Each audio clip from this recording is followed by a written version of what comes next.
is up, everybody, and welcome back. Like I said, I promised at least I'll get a video out once a week. This will be that video. So what I have here for you is the new prototype from Kinetic Aerial we're working on. It's a 5 or 6 inch swappable arm style quadcopter, and this one is still prototype. It is our batch 2 version, so there will be some things that will change. But if I went ahead and showed you what we got here, we have the top plate, bottom plate, and mid plate to sandwich the arms. These are all 2 mil, so definitely hold their strength. And then we have some 4mm arms that will bolt in and lock in place. And what I'm doing here today is I'm just going to try building it out with a all-in-one from Speedix, Skitzo board, some Mr. Steel motors, trying the new VTX plate to put it all in the stack. And this is going to be a theme build, so all white and black. So we've got the white standoffs, which these won't come in the kit. I painted these, but I don't know, if it gets popular, maybe I can just start painting standoffs for you guys. Got some white cable, and you know, it's just the whole thing. So I'm going to put this together for you guys, and probably time lapse it, since it's not the original full build or original product. I don't want to do a how-to build video yet, but you can follow along on the time lapse, and you know, once the original comes out and it's approved, I can see about doing a build video if you guys would like. But today, let's just have some fun, knock this out, and let's go fly it. Alright.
Alright, I'm all done. This thing is looking pretty badass. Sorry I have the camera positioned over here, but you're tethered to power because I am out of battery. But pretty much did what I said I was going to do. Built up the prototype in a white and black theme. I am running some 6-inch props on here to test out the 6-inch. Not really sure how that's going to perform on Mr. Steel motors, but if they don't, hey, just throw a 5-inch on because this frame supports them both. We do have 5-inch arms though, so if you'd rather run shorter arms that might be you know, more fit for tighter gaps or a more nimble frame, you could do that. But I actually find flying the first prototype longer arms with the 5-inch gave you more stability, and just kind of felt more in control on rails, so I thought that was pretty cool.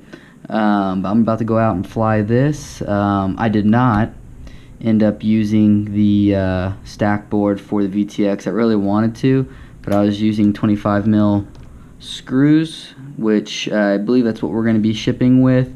What you'd probably have to do to get the extra length to fit it would be either run a longer screw or run a shorter one and then a standoff, and then you can easily tuck this in there.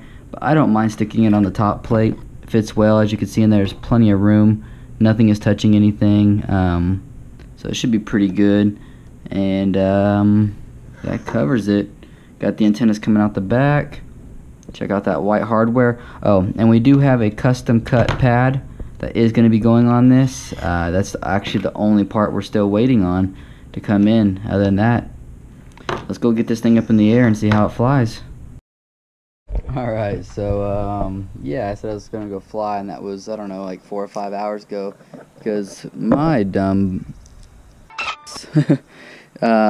soldered the positive and negative wire flip-flopped on here. Luckily I didn't fry anything, but I had to go back in there, flip the wires on the XT60. That's why it looks crappy with tape now. And then, yeah, just don't rush your builds, put it that way, because it took me that much longer to fix everything, get it back in order and ready to fly when I should have been flying hours ago. But I'm trying the reverse prop thing too, so hopefully it'll take off. I don't have the GoPro mount on here, so you guys don't get to enjoy the ride, but you guys could watch me fail maybe. So let's lay this down here.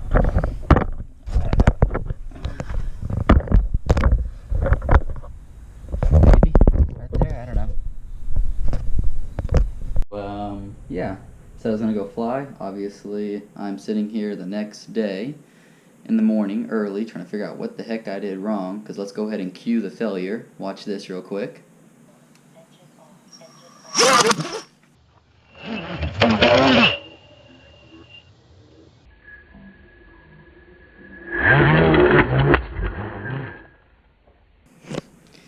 Yeah, right? So a few things went wrong. First, I tried to build something up way too quick. First tip, take your time on building these things, because now I don't have pretty matching propellers.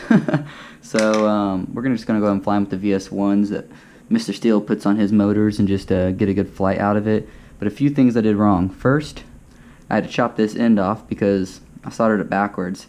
I would like to say that it's because of use the same color wires, but it wasn't. It's just me not paying attention.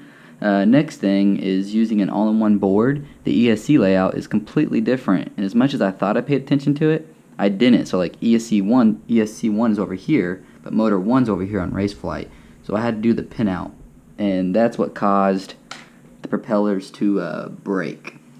Well, that's what caused the quadcopter to flip into craziness and bend them and break it. So I just spent my whole time remapping it, just tested it. It does hover, it does fly. I went ahead and put the propellers back to just going normal instead of reverse, just to make sure, because I know what I'm doing. But let's go ahead and put the top back on, and now let's go fly. The GoPro in this mount, it doesn't match yet to the build, but it's a prototype mount, just a chair mount to fit the Session 5.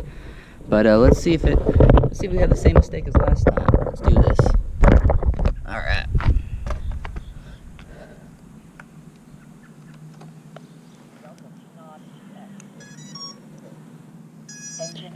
Please fly.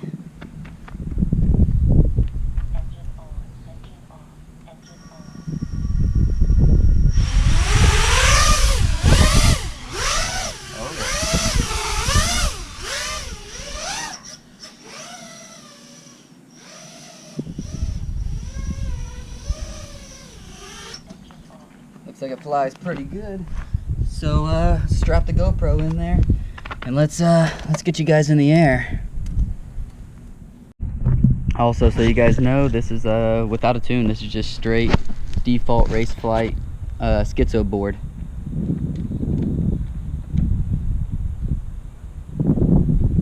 Oh, gotta take that lens cap off. There we go. All right, no more failures. Let's do this.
Windy out here, so I got a lot of drift in that, but shit, feels good. Motors aren't even warm.